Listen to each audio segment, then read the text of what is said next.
안녕하세요, 성도 여러분. 한 주 동안 잘 지내셨지요? 여러분을 보니 너무 행복합니다. 오늘 함께 볼 말씀은 누가복음 8장 15절 말씀입니다. 오늘 말씀의 제목이 좀 셉니다.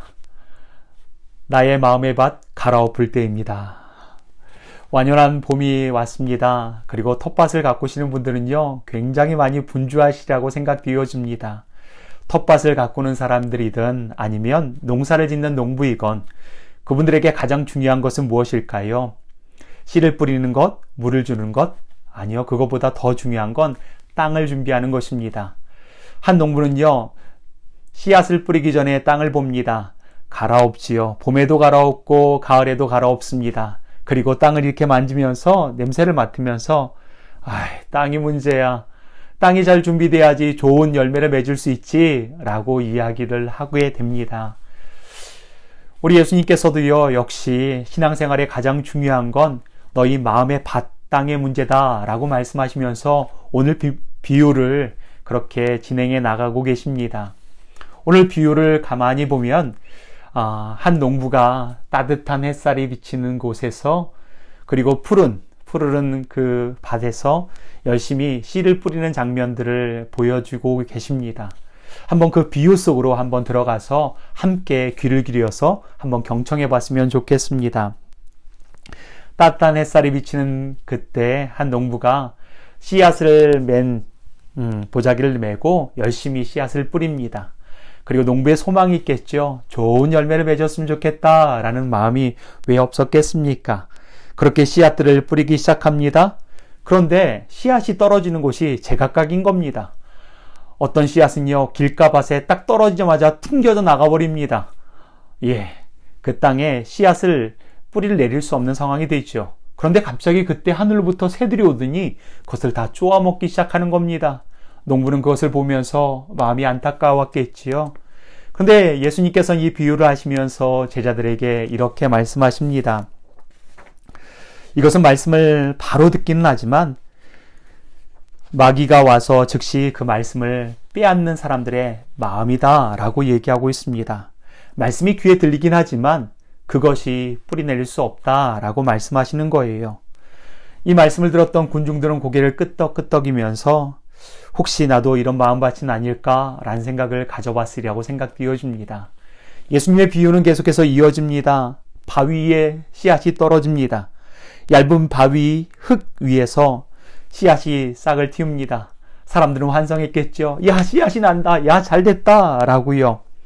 그러나 뿌리를 깊이 내릴 수 없게 됩니다. 뜨거운 태양빛에 말라버리게 되어진다는 겁니다. 예수님께서는요, 어쩌면 한숨을 쉬셨을지도 모르겠습니다. 그리고 제자들에게 이렇게 말씀하십니다. 이것은 말씀을 듣고 기쁨으로 왔지만 뿌리가 없어서 이내 사라지는, 예배를 드릴 때 아멘 아멘 하지만 금세 삶의 고난이 왔을 때 그것들이 말라져 버리고 말씀이 사라져 버리는 상황이었다라고 제자들에게 말씀하십니다. 군중들은 그 얘기를 들으면서 바로 내가 그런 사람이 아닐까라는 염려를 가져보기도 했겠지요. 그리고 예수님은 더 이어서 씨앗이 가시덤불이 가득한 땅에 떨어졌다라고 얘기합니다. 싹이 나긴 했지만 주변에 가시덤불로 인해서 해를 막아버리고 영양분을 다 막아버림으로 말미암아서 열매를 맺지 못한다는 것들을 말씀하십니다. 예수님이 군중을 돌아보시면서 이렇게 말씀하시는 겁니다. 너희들이 말씀을 듣지만 세상의 염려, 돈에 대한 걱정들, 더 많이 돈을 벌고자 하는 것들, 그것들의 욕심이 가득해서 말씀이 질식해버린다는 것을 말씀해주고 있다는 것이지요. 직장 걱정, 돈 걱정, 그리고 눈치 보기에 바쁜 그런 상황 속에서 이 씨앗은 자라지 못한다는 겁니다. 아니, 열매를 맺지 못한다는 것을 말씀하고 있는 것이지요. 가시덤불 같은 인생이 내가 아닐까라는 라는 생각들을 사람들은 들었으리라고 생각되어집니다. 근데 마지막, 좋은 땅의 비유를 예수님께서는 말씀하시지요. 이 좋은 땅은요, 씨앗이 충분히 들어갈 수 있는, 그래서 돌도 없고 가시덤불도 없고 딱딱한 부분들도 없는 소프트한 땅에 씨앗이 뿌려졌다는 겁니다. 그리고 이 씨앗은요, 싹을 틔우고요, 깊이 뿌리 내리고 튼튼한 나무로 자라서 100배 열씨를 얻는다라고 말씀하셨습니다. 이것을 제자들에게 주님께서는 이렇게 말씀하십니다. 이것이 바로 오늘 본 말씀에 등장하고 있는 착하고 좋은 마음으로 말씀을 듣고 그것을 잘 지키어 인내함으로 결실을 얻는 사람이라 라고 말씀하시는 겁니다. 이 말씀을 들었던 모든 사람들은 탄성을 자아냈을 것입니다. 아하, 그래. 우리가 좋은 땅이 돼야지 좋은 결실을 얻을 수 있구나 라는 것들을 이구동성으로 다 그렇게 말했으리라고 생각되어집니다. 그런데 여러분, 이 비유를 들으면서 우리의 솔직한 마음들을 한번 들여다봤으면 좋겠습니다. 우리는 좋은 땅일까요? 아니면 길가? 바위? 아니면 가시덤불이 가득한 땅일까요? 솔직하게 우리 자신을 돌아와 본다면 이런 마음이 들지 않을까요? 회사에서, 가정에서 받은 상처와 스트레스로 인해서 마음이 점점 굳어져 가는 것을 보게 됩니다. 그러니 그 마음밭에 말씀이 들어올 여지가 없는 것이요. 우리의 마음밭은 길가입니다. 그리고 교회에서 아멘 하지만 월요일이 되면 다시 직장생활로 너무나 바쁘게 지나고 금세 고난이 당함으로 인해서 어려운 일이 생기면 그 말씀은 흔적도 없이 사라져버립니다. 내 마음밭은 바위와 같다라는 생각을 가져봅니다. 그리고 세상의 걱정, 돈에 대한 욕심, 사람들의 시선이 더 중요하게 여겨짐으로 말미암아서 그 걱정과 근심 때문에 말씀이 서서히 사라져버리기 시작합니다. 열매를 맺을 수도 없고 행동으로 옮길 수도 없는 것입니다. 우리의 마음의 밭은요, 가시떨기가 아닐까라는 생각을 가져봅니다. 좋은 땅을 가진 사람들이 있을까요? 예, 솔직히 얘기하면 여러분은 모르겠지만 저는 제 마음은 좋은 땅이 될 때가 거의 아예 없다는 생각들을 가져봅니다. 이것이 솔직한 내 마음의 밭에, 그리고 혹시 여러분의 마음밭이 아닐까라는 생각들을 가져봅니다. 그런데 여기에 복음의 능력이 있습니다. 그것이 무엇일까요? 사람들은요, 자연의 질서 때문에 땅을 바라봅니다. 그러나 하나님의 법칙 가운데 가장 중요한 건 땅이 아니라 씨앗입니다. 씨앗의 핵심이 있다는 것을 말씀하고 있다는 것입니다. 땅이 좋아야지만 좋은 열매를 맺을 수 있다라고요? 아니요. 이 모든 자연의 질서를 주님께서는 뒤집어 엎어 놓으십니다. 그래서요, 하나님의 나라는 씨앗이 결정한다라고 말씀하시는 것입니다. 결실을 얻는 결정적인 요소는 땅의 문제가 아니라 씨앗이다라고 얘기합니다. 씨앗이 강하면 땅은 문제가 되지 않는다라고 얘기합니다. 그래서 예수님께서는요, 씨앗을 말씀하실 때 그 씨앗을 하나님의 말씀이라고 얘기하고, 다른 복음서에서는요, 그 씨앗을 바로 하나님의 나라라고 말씀하고 있습니다.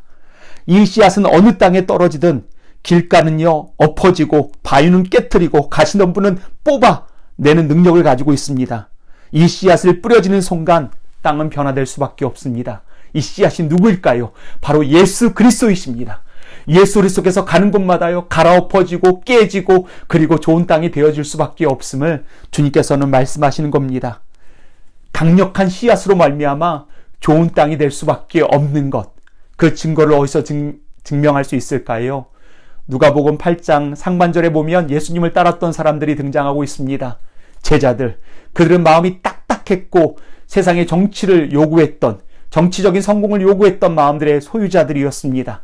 그리고 막달라 마리아, 귀신으로 말미암아서 마음이, 그리고 온 인격이 딱딱하게 굳어진 바위덩이처럼 그런 마음의 소유자였습니다. 수산나, 그는요, 세상의 부유한 사람들 가운데 같이 지내면서 세상의 염려, 돈의 염려, 걱정에 사로잡혔던 사람들입니다. 그러나 예수님이 그들 가운데 들어감으로 말미암아 그들의 삶을 완전히 180도 바뀌기 시작했고 예수님과 함께하는 사람들이 되었습니다. 그리고 하나님의 나라의 일꾼으로서 주님과 협력하면서 동역자로서 쓰임받게 되는 것을 보게 된다는 것입니다. 예수님과 함께한 사람들은요, 길가, 바위, 가시덤불같이 같은 인생이었고 삶이었지만요, 예수님 안에서 좋은 땅이 되었습니다. 그렇다면 이제 우리의 마음밭은 어떨까요? 좋은 땅은요, 우리의 노력이 아니라 예수님께서 우리 안에 심겨질 때 은혜로 이루어지는 것입니다. 그것이 바로 복음의 핵심이고 하나님 나라의 핵심이라는 것을 말씀하십니다. 그분이 우리 안에서 역사하실 때 우리는요, 말씀을 듣고 지키고 인내하며 결실을 맺을 수 있는 사람들이 되어진다는 겁니다. 우리는요, 하나님의 은혜를 아멘 하고 받아들이면 됩니다. 믿음으로 취하면 됩니다.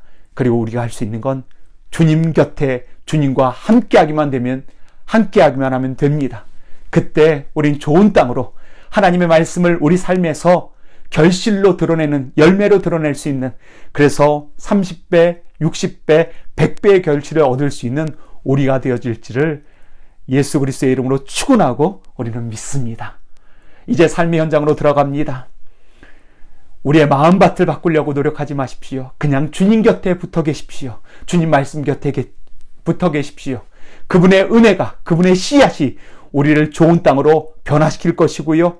그리고 착하고 좋은 마음이 되어서 그 말씀을 지키고 반드시 인내함으로 결실을 맺는 자들로 세우실 줄 믿습니다. 기도하겠습니다.